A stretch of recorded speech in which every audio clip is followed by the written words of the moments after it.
jika ada orang yang mendengar namamu disebut wahai Muhammad. Jadi malaikat Jibril ngomong ke Rasul, idza dzukirta indahu.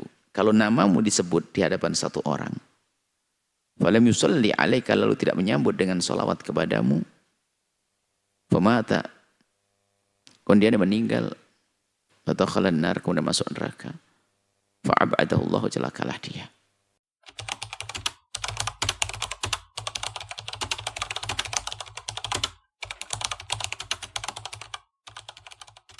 Assalamualaikum warahmatullahi wabarakatuh.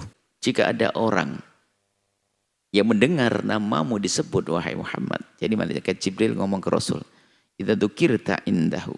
Kalau namamu disebut di hadapan satu orang, falam yusalli alaika, lalu tidak menyambut dengan salawat kepadamu, famata, kemudian dia meninggal, fatakhalan nar, kemudian masuk neraka, fa'abadahu Allah, celakalah dia.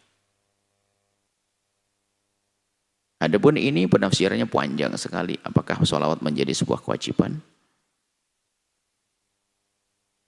Kan tidak wajib, kenapa masuk neraka, kan begitu. Akan tapi para ulama memandang lebih jauh. Karena apa? Kunci untuk kita bisa benar-benar menjalankan syariat dengan benar adalah membangun cinta dengan sahibus syariati, pembawa syariat. Semakin kuat ikatan kita dengan pembawa syariat, maka semakin hebat di dalam kita menjalankan syariat. Dan cinta adanya di dalam hati. Akan tapi itu akan menjadikan pendengaran kita khusyuk, mata kita sejuk, perilaku kita lembut. Sehingga spontan.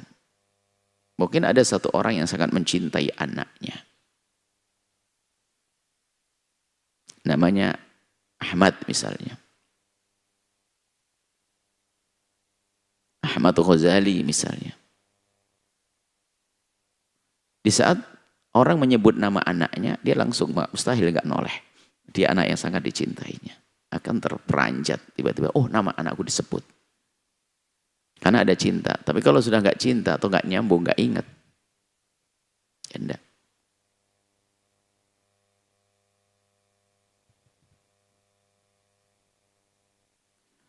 Oh, kemudian nama Baginda ini siapa? Bukan main-main ini. Bukan orang biasa. Bagaimana seseorang disebut nama Baginda kalau tidak ada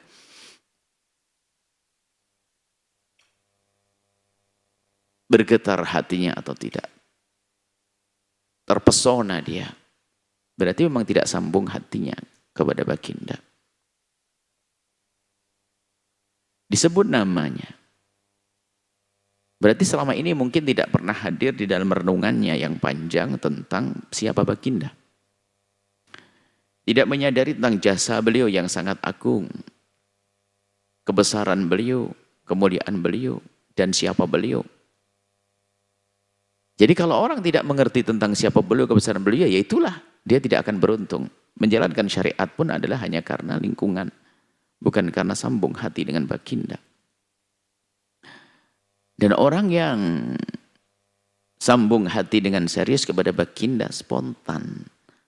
Di saat disebut nama Baginda, dia tidak akan diam.